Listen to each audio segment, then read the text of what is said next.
Hello friends, I am Priyanka Sudha Singh and welcome you all to my channel Sudha's Academy. आज मैं आपके लिए लेकर आई हूँ कुछ ईडियम्स और फ्रेजेस। ईडियम्स और फ्रेजेस आपको कैसे हेल्प करेंगे बता देती हूँ। अगर आपको लगता है कि मैं अच्छी इंग्लिश नहीं बोल पा रहा हूँ या मैं अभी स्टार्ट ही नहीं कर पा रहा हूँ इंग्लिश बोलने के लिए, तो आपको क्या करना है, कुछ इजी से ईडियम्स और फ्रेजेस लर्न कर लेने हैं जो आप डे टू डे लाइफ में यूज़ करते हैं। और आप बस एक छोटा सा रूटीन बना लीजिए मेरे कहने से, और उसके बाद आपको लाइफ में कभी फील नहीं होगा कि मैं क्या करूं, कि मैं इंग्लिश बोलने लग जाऊं या मैं मुझे दूसरों को देख के बड़ी इंप्रेशन आ रही है, मैं खुद क्यों उतनी अच्छी इंग्लिश नहीं बोल पा रहा हूं। तो उसके लिए बस आपको एक ये छोटा सा काम करना है। आपको हर दिन 10 ईडियम्स लर्न करने हैं। और फिर देखिएगा, आप एवरीडे 10 ईडियम्स अगर आप लर्न करेंगे, मतलब 30 डेज में, विद इन अ मंथ, आप कितने ईडियम्स लर्न कर लेंगे? यस, आप खुद कैलकुलेट करिए और मुझे आप कमेंट बॉक्स में बताइए कि 1 मंथ में अगर आप हर दिन के 10 ईडियम्स लर्न कर रहे हैं तो 1 मंथ में आपके कितने ईडियम्स लर्न हो जाएंगे। और फिर देखिएगा आपकी इंग्लिश कितनी तेजी से इंप्रूव हो जाएगी। राइट गाइस, तो चलिए स्टार्ट कर लेते हैं। मैं यहाँ पर आपको हर एक ईडियम का मीनिंग बताऊंगी और मैंने साथ में, हर ईडियम के साथ में मैंने उसके दो दो तीन तीन सेंटेंसेस लिखे हैं, जिससे कि आपको समझ में आ जाए कि इन इडियम्स को आपको कैसे यूज करना है किसी भी सेंटेंस में। सिर्फ किसी इडियम को जान लेना काफी नहीं होता, सिर्फ उसका मीनिंग जान लेना काफी नहीं होता, उसका यूसेज भी आना चाहिए, कैसे उसको एक सेंटेंस में करेक्ट तरीके से यूज करना है। चलिए फटाफट से स्टार्ट करते हैं। एट अ स्नेल स्पेस, इसका मतलब होता है वेरी स्लोली, एक्सट्रीमली स्लो। कहते हैं ना, कछुआ, जब भी बात होती है बहुत धीरे चलने की, तो उस टाइम पे एक कहावत बोली जाती है कि कछुए की चाल से चल रहे हो तुम तो। ठीक है, तो उसके लिए कछुए की चाल से, कछुए की गति से, उसके लिए एक फ्रेज है, एक इडियम है, एट अ स्नेल स्पेस।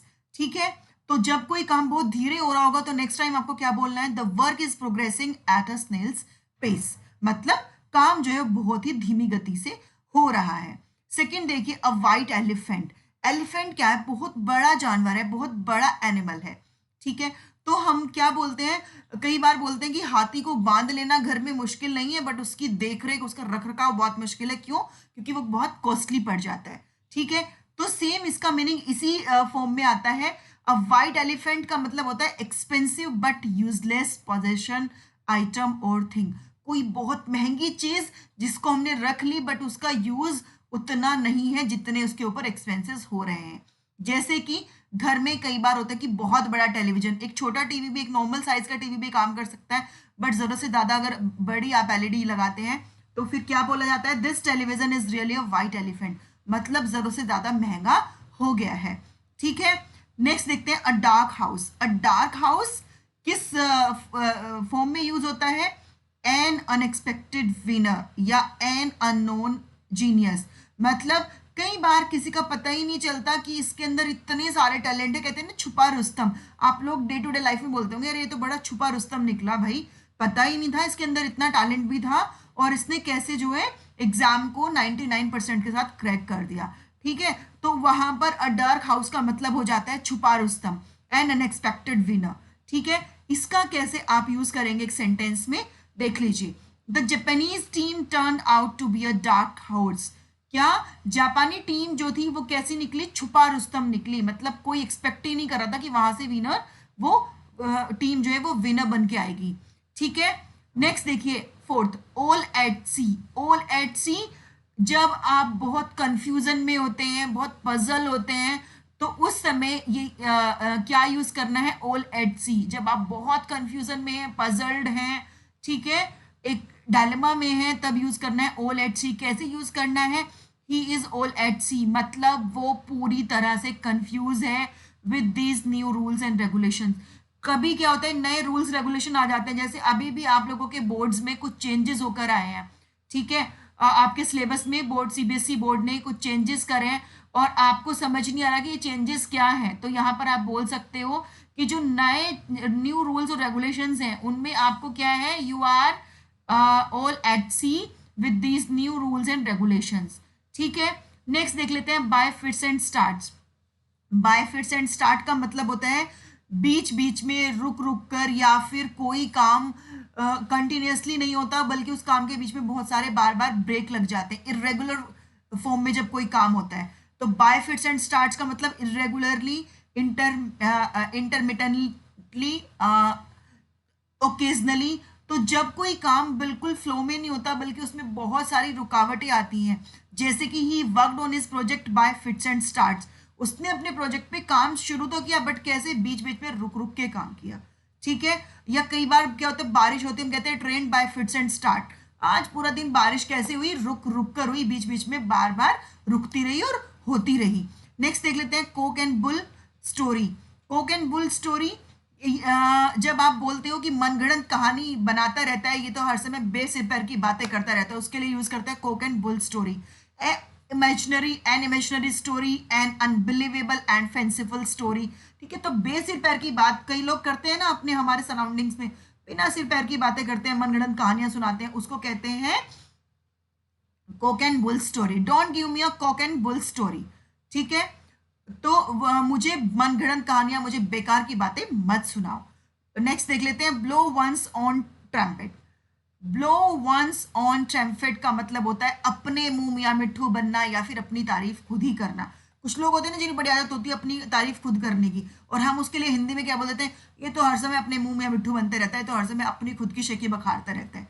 ठीक है। तो उसके लिए आज के बाद आप क्या बोलने वाले हैं, I don't mean to blow my own trumpet, मतलब मेरा मतलब नहीं था मैं अपनी खुद की तारीफ करूं।